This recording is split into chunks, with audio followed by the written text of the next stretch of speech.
What's going on, folks? This is the Sig Sauer 1911 TacOps, chambered in 45 ACP. Now, for many people, the 1911 is iconic. It's legendary. And in most of those people's eyes, the 1911 can do no wrong. But there are also another segment of people who also agree that it is iconic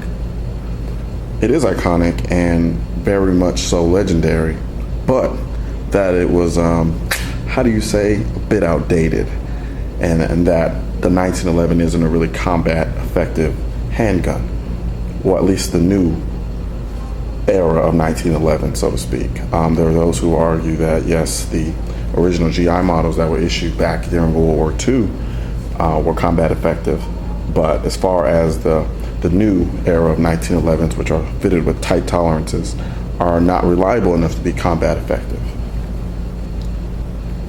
Be that as it may, if there was a 1911 that I thought was combat effective, no questions, I think this would be it. The TacOps 1911 from Sig Sauer.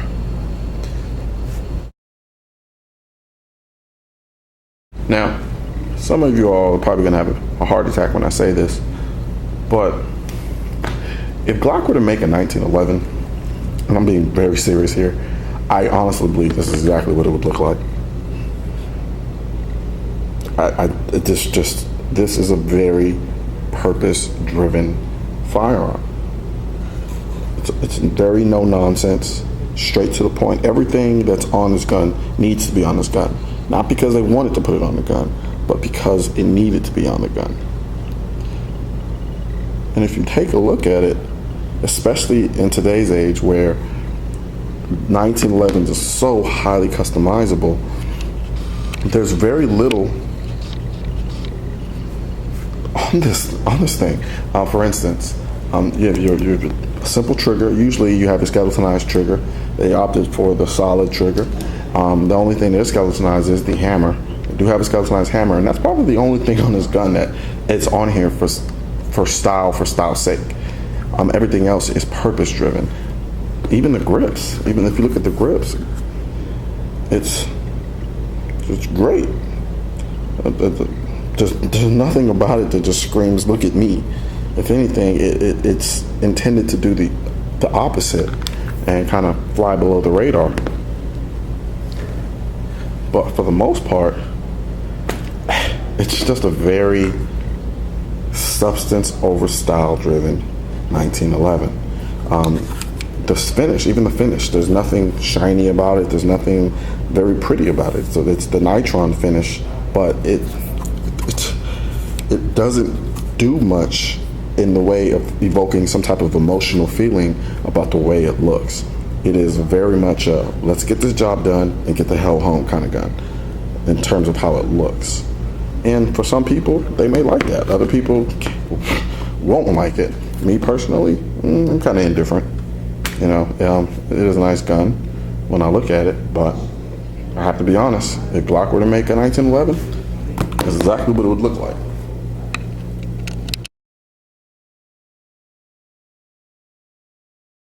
The 1911 is known for its accuracy. It's known for its ability to hold tight groups together. And the reason behind that is the 1911 trigger. And on this particular model, there's no exception. This is, I'm gonna say it's about a 5-pound trigger pull. I have to be honest, I really honestly can't go at length about this trigger because I have yet to pick up a 1911 that didn't have an exceptional trigger. I just have to be honest. So there's not much I can say because this is on the same standard as every other 1911 trigger that ever pulled. Now there's some that are you know, have less travel or more travel or have a heavier trigger pull or lighter trigger pull, but this meets the same standard as every other 1911 I felt. And to be honest with you, I have to say this trigger is exceptional, much like every other 1911.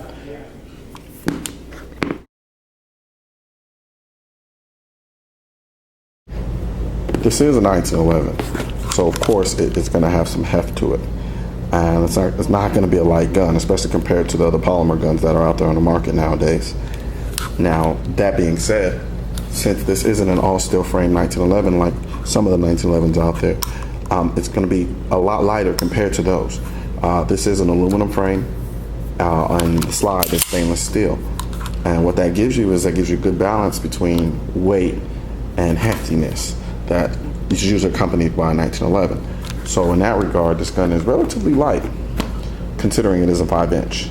Now, in terms of capacity, you do get this 8-round capacity, pretty standard in most 1911s. So there's really nothing to kind of go on at length about with respect to that. So, and this does come with 2 magazines also.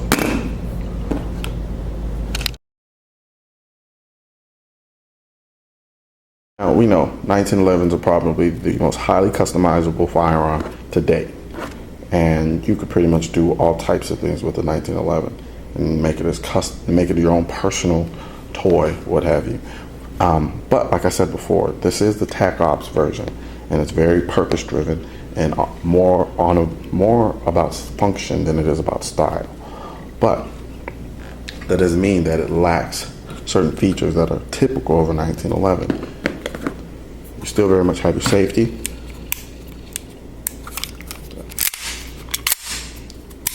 You have your safety, very basic safety. It isn't ambidextrous.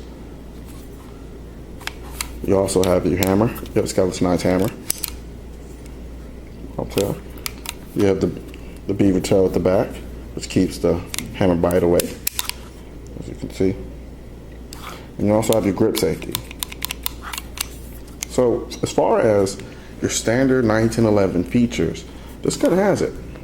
Only what it needed. Nothing fancy. Nothing sexy. Just straight, bare bones, let's get this thing over with kind of appeal, as far as features are concerned.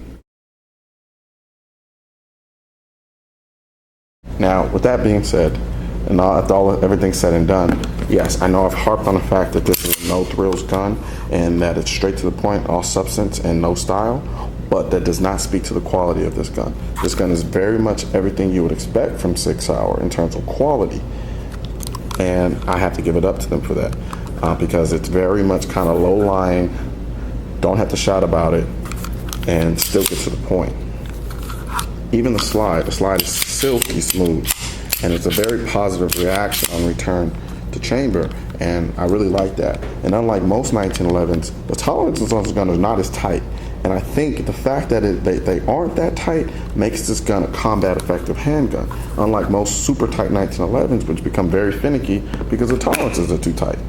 So in that regard, this 1911 from Sig Sauer is absolutely a Sig Sauer 1911 with the same quality to boot.